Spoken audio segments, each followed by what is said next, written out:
السلام علیکم۔ آج محمد علی مرزا کے اس بیان میں ہم سنیں گے، اگر آپ جماعت میں نماز میں دیر سے شامل ہوتے ہیں تو نماز کس طرح ادا کریں گے، مقتدی اپنی نماز کس طرح پوری کرے گا، آج ہم جانیں گے محمد علی مرزا کے اس بیان میں۔ چلتے ہیں بیان کی طرف اور سنتے ہیں بہترین بیان محمد علی مرزا۔ اگر جماعت کے ساتھ بندہ دیر سے شامل ہو یا ایک دو رکعتیں چھوٹ دیں تو اس کے بعد جو اس کو ادا کرنے کا طریقہ ہے وہ تھوڑا سا یہ ایک بہت بڑا مسئلہ بنا ہوا ہے لوگوں کا، اور لوگ یہ بڑے مجھے بھی ایمیز کر رہے ہوتے ہیں۔ میں نے پہلے بھی وہ جو کراچی والے بھائی آئے تھے، مسئلہ 184A اور B، آج والا مسئلہ انشاءاللہ 192 ہوگا،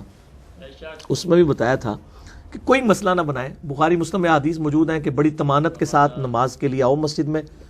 امام کو جس حالت میں پاؤ اس کے ساتھ شامل ہو جاؤ، جو رکھتے رہ جائیں وہ مکمل کر لو۔ آپ صلی اللہ علیہ وسلم نے اس کی آگے کوئی تفصیلات نہیں بتائی، اس لیے کہ رکعتیں مکمل کر لی جائیں، یعنی ایک رکعت رہ گئی ہے تو ایک پڑھ لی جائے، دو رہ گئی ہے تو دو پڑھ لی جائے۔ اس میں اب آپ کے پاس آپشن ہے، آپ نے دو رکعتیں پڑھنی ہے، کسی بھی طریقے سے وہ پڑھ لی جائے۔ البتہ جو امت میں ایک ریناؤنڈ طریقہ جس کے اوپر اجماع اور عملی تواتر چلتا آ رہا ہے اور یعنی اتفاق کے ساتھ، اس میں یہ ہے کہ جو آپ کی رکعتیں چھوٹ جائیں گی، اب ظاہر ہے اس طرح کی تو میں اب 5-6 پاسبلٹیز ہوں گی، مغرب میں تو کئی پاسبلٹیز بن جاتی ہیں، تو میں جنرل فارمولہ بتا رہا ہوں۔ جنرل فارمولہ یہ ہے کہ جو رکعتیں آپ کی چھوٹ گئی ہیں نا، 1 2 یا 3، چاہے وہ فجر ہے، ظہر ہے، عصر، مغرب، کوئی بھی، باقی جب امام دوسرا سلام پھیر لے آپ کھڑے ہو جائیں، سیدھے کھڑے ہو جائیں، اور اس کے بعد آپ اپنی بقیہ کی نماز کو مکمل کریں۔ اگر آپ نے امام کے ساتھ ایک پڑھ لی ہوئی تھی تو اب آپ دوسری والی کو اس طرح پڑھیں گویا کہ یہ آپ کی دوسری ہے، لیکن یہ پوسچرز اور ایکٹنگ میں دوسری ہوگی۔ اس کے اندر جو کچھ پڑھا جا رہا ہوگا نا، وہ آپ سبحانک اللہ سے ہی سٹارٹ لیں، تاکہ جو بیچ میں پڑھنے والا معاملہ ہے نا، وہ جو آپ کی رہ گئی تھی سنت، ویسے کوئی سبحان اللہ بھی نہ پڑھے، صرف سورہ فاتحہ بھی پڑھ لیں، اس کی نماز ہو جائے گی۔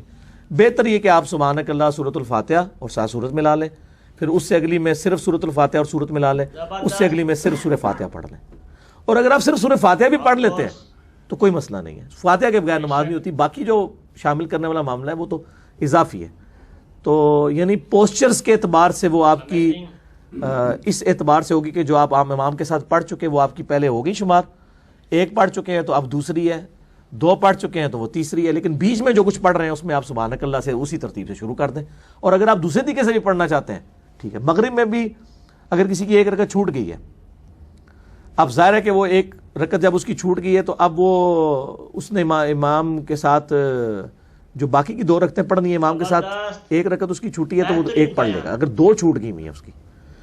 اور ایک اس نے امام کے ساتھ پڑھی ہے، اب جب اپنی علاوہ دوسری پڑھے گا تو وہ اس کی دوسری ہو رہی ہوگی، وہ دوبارہ تشہد اس میں بیٹھے گا، یعنی اس کیس میں اس کی ہر رکعت میں تشہد آ رہا ہوگا، کوئی عرض نہیں ہے۔ اور اگر وہ یہ کرنا چاہتا ہے کہ وہ 2 رکعتیں رہ گئی ہیں اس کی، تو 2 عام جس طرح 2 پڑھی جاتی ہیں ویسے بھی پڑھ لے، تب بھی ٹھیک ہوگا، دوسری میں نہ بیٹھے، کھڑی ہو جائے پہلی میں، سلام پھیرنے کے بعد پہلی رکعت پڑھ کے کھڑا ہو جائے، پھر دوسری میں تشہد کر لے، کوئی مسئلہ نہیں، 2 رکعتیں پوری ہو جائیں گی۔ اصل تھیم کو فالو کریں، جیسا کہ آپ دیکھیں کہ صحیح مسلم میں حدیث ہے، بخاری میں موجود ہے کہ اگر کسی کی نماز میں کوئی بھول جائے، مسئلہ 92 میرا ویسے سجدہ صاحب کے اوپر ہے، میں ضمناً بتا رہا ہوں، تو اینڈ پہ 2 سجدے کر لیں، وہ کسی طریقے سے بھی کر لیتا ہے، الٹیمیٹلی وہ ایکویلنٹ بن جائیں گے۔